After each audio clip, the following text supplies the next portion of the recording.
Sai village cooking நேயர்களுக்கு வணக்கம். புதுசாக என்னோடய வீடியோஸ் பார்க்குறீங்கன்னா மறக்காமல் லைக் பண்ணுங்கள், ஷேர் பண்ணுங்கள், சப்ஸ்கிரைப் பண்ணுங்கள். ஹெட்ஃபோன் யூஸ் பண்ணி கேளுங்க. வாங்க வீடியோஸ்குள்ளே போகலாம். பம்பாயில் வசித்த எஸ்.என். பிரதானும் அவர் மனைவியும் தினமும் பாபாவின் வாழ்க்கை சரிதத்தை படித்து வந்தனர். ஷீரடிக்கு செல்ல வேண்டும் என்று ஆசைப்பட்டனர். ஆனால் பிரதானின் உடல்நிலை பிரயாணத்துக்கு ஏற்பதா இல்லை. 10/11/1953 இரவு உணவுக்கு பின் பிரதானும் அவர் மனைவியும் பாபா படத்திலிருந்து குங்குமம் கொட்டுகிறது, விபூதி வருகிறது, தேன் வழிகிறது என்கிறார்கள். தேஜஸ்வினி ரேலோ என்ற பக்தை வீட்டிலே பாபாவின் பாதச்சுவடுகள் இருந்ததாம். காரக்பூரிலே நாயுடுடைய வீட்டிலே கூட காலடி தடம் பதிந்திருந்ததாம். நம்ம வீட்டிலே பாபாவின் அடிச்சுவடுகள் ஏன் பதியவில்லை? நாம் செய்த பக்தி பூரண தத்துவம் அடையவில்லையே போலும் என்று பேசிக்கொண்டனர்.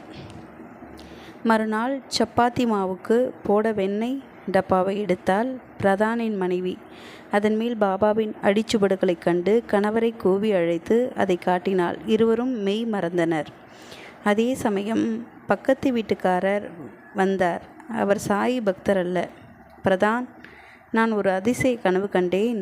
நீங்கள் பூஜை செய்யும் பக்கீர் எங்கள் வீட்டிற்கு வருகிறார். நான் பக்கத்து வீட்டில் நுழைவதற்கு பதிலாக அடையாளம் தெரியாமல் இங்கு வந்து விட்டீர்களா? பிரதான் வீட்டிற்கு போங்கள் என்று உள்ளே நுழைவதற்கு திருப்பிவிட்டேன். அவர் முன் வீட்டிற்கு நுழைவதை பார்த்தேன். அட, அவரது பாதச்சுவடுகள் பதிந்திருக்கிறதே, என்ன ஆச்சரியம் என்று மெய் சிலிர்த்தார். அன்று இரவு பிரதான் தம்பதிகளின் கனவில் தோன்றி, உங்கள் ஆசை நிறைவேறியதா என்று கேட்டார் பாபா. 1953 பம்பாயில் வசிக்கும் ஆர். மோர் வல்லா என்ற வக்கீல் தானாவுக்கு புறப்பட்டார். ரயிலில் எக்கச்சக்க கூட்டம். வெளுத்தவர்கள் அடித்து பிடித்து ஏறினார்கள்.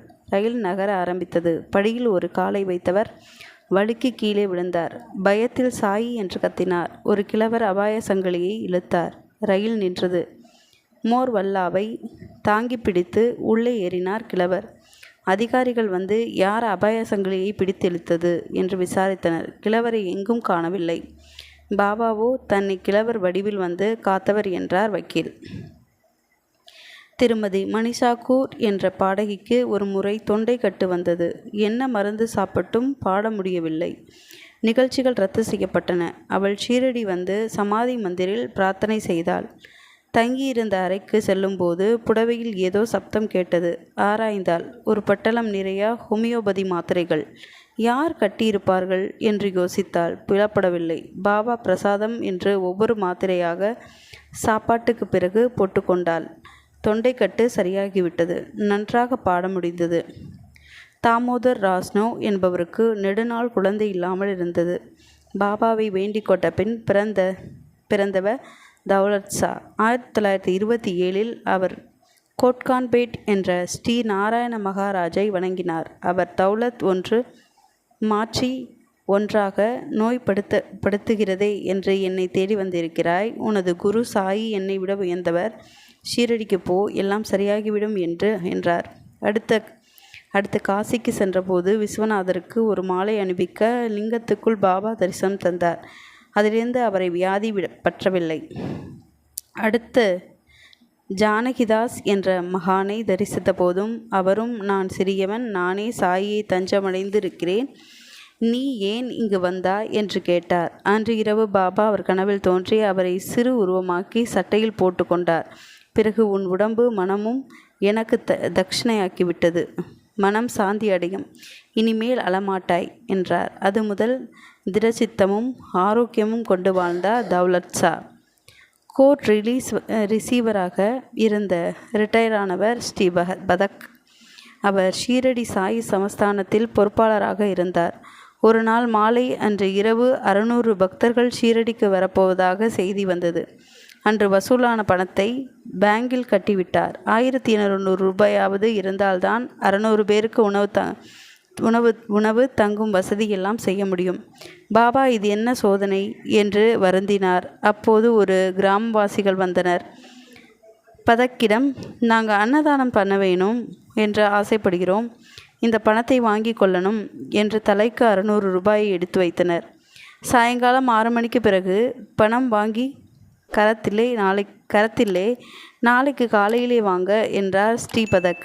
சாமி, நாங்கள் அவசரமாக போக வேணும், நாளைக்கு காலையில் வாங்கிக்கிட்டதாகவே ரசீது போட்டு வைங்க, அப்புறம் வந்து வாங்கிக்கிறோம் என்றனர்.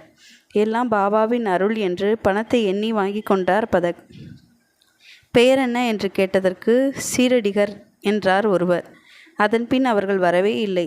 3 நாட்களுக்கு பிறகு பம்பாயிலிருந்து வந்த டாக்டர் கவாஸ்கர், சாய்பாபாவும் அப்துல் பாபாவும் என் கனவில் வந்து, பதக் ரொம்ப கவலைப்பட்டான், அன்னதானத்துக்கு அவனுக்கு 1200 ரூபாய் கொடுத்து விட்டு வந்தோம் என்றார்கள் என்று சொன்னதும் பதக்கின் கண்கள் பளித்தன.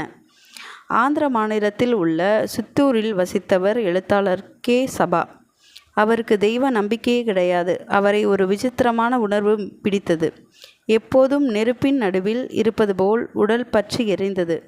குளிர்ச்சியான பழங்கள் சாப்பிட்டார். மருந்துகளால் அவரை குணப்படுத்த முடியவில்லை. யாரோ சொன்னார்கள் என்று திரு பரத்வாஜா எழுதிய சாய்பாபா வரலாற்றையும் ஸ்ரீ ரமணரின் சரித்திரத்தையும் படித்தார். கண்ணை சுழற்றியது. ஆனால் நல்ல தூக்கம் இல்லை. புத்தகத்திலிருந்து பாபா எதிரே தோன்றி, ஒரு கோப்பை தேநீர் கொடு என்றார். அப்போது மழை கொட்டியது. மழை நீரில் ஒரு பாம்பு நெளிந்து சென்றது. ஸ்ரீ ரமணா சிரமத்துக்கு செல்வதாக சொல்லிக்கொண்டே ஒரு பக்தர் கூட்டம் சென்றது. மாலை 5 மணிக்குள் நீ குணமடைவாய், இது உறுதி என்று கூறி மறைந்தார். சபா நன்றாக விழித்து கொண்டார். மழை பெய்த சுவடே இல்லாததால் பிரம்மை என்றெண்ணினார்.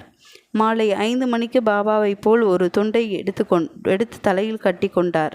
ஒரு கோப்பை டீயை குடித்தார். அப்போது திடீரென வானம் இருண்டு மழை பெய்தது. அவருடைய தேக எரிச்சல் அடங்கிவிட்டது.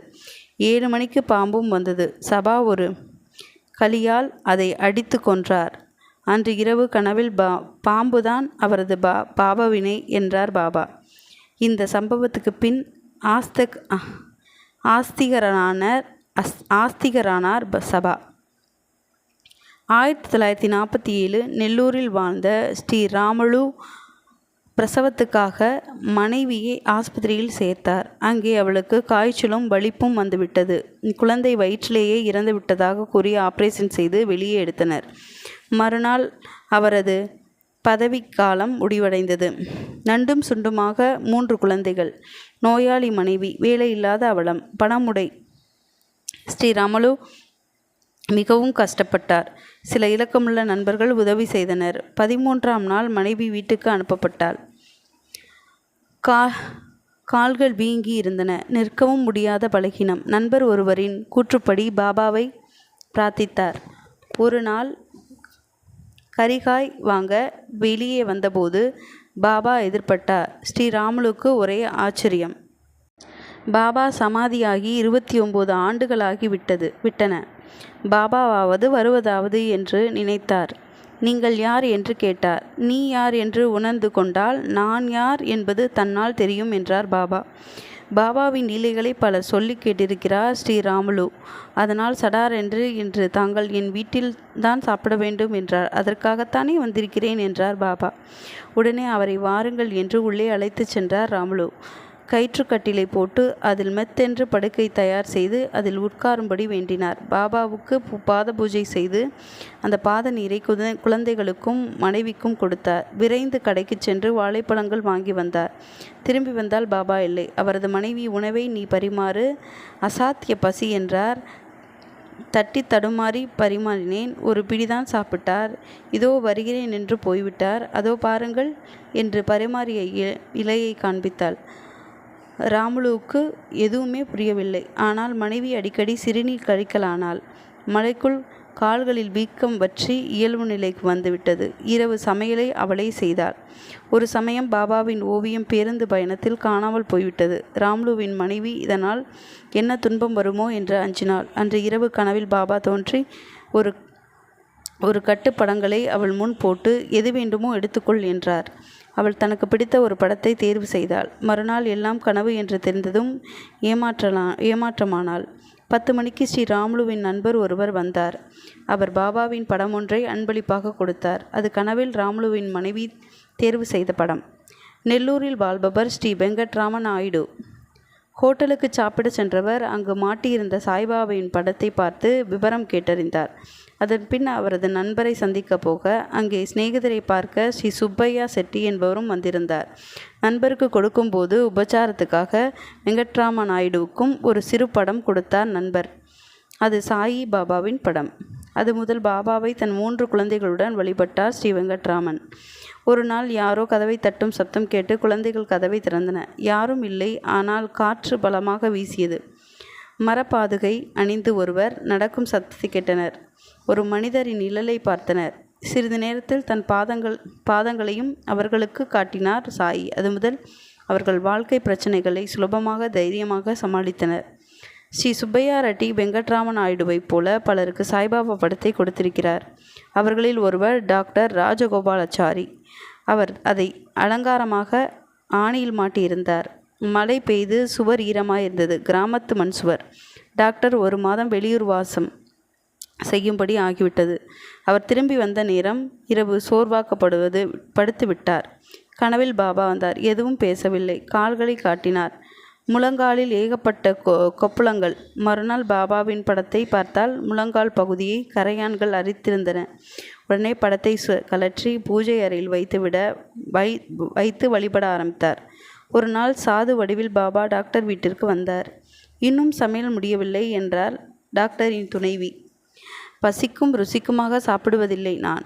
அன்புதான் எனக்கு முக்கியம் என்றார் சாது. உடனே அவரை அன்புடன் வரவேற்று உணவு பரிமாறினாள். அந்த மங்கை வெற்றிலை பாக்கு தட்சிணை எடுத்து வருவதற்குள் அவர் போய்விட்டிருந்தார். அவரது ஆசனத்தில் ஒரு கையளவு பாக்குகளும் ஒரு கையளவு வெள்ளி ரூபாய்களும் இருந்தன. தெருவுக்கு வந்து பார்த்தால் சாது போய் கொண்டிருந்தார். வாசலில் நின்று பக்கத்து வீட்டுக்காரர், என்னம்மா, என்ன விஷயம் என்று கேட்டார். டாக்டரின் மனைவி தூரத்தில் செல்லும் சாதுவை காட்டி, அவர் என் வீட்டில் சாப்பிட்டார், பணத்தை மறந்து விட்டு போகிறார் என்றாள். பக்கத்து வீட்டுக்காரர் விரைந்து சென்று சாதுவை திரும்பி அழைத்து வந்தார். அம்மா, பாக்கு சௌபாக்கியம், இன்னொன்று ஐஸ்வர்யம். சந்நியாசிக்கு அவைகள் எதற்கு? அன்னலட்சுமியான உனக்கு நான் தந்த பரிசு என்று சொல்லி சென்றார் அவர். அது முதல் அவள் வாழ்வில் மங்களம் பொங்கியது. அது மட்டுமல்ல, தபால் துறை சேமிப்பு கணக்கில் அவளுக்காக சாயி என்பவர் பல 100 ரூபாய்களை கட்டியிருந்தார். நெல்லூரில் சாய்பாபாவுக்கு கோவில் கட்ட டாக்டர் தம்பதிகள் அரும்பாடுபட்டனர். அடுத்த கதை அடுத்த வீடியோஸில் பார்க்கலாம். என்னோடய வீடியோஸ் பிடிச்சிருந்ததுன்னா மறக்காமல் லைக், ஷேர், சப்ஸ்கிரைப் பண்ணுங்கள். நன்றி.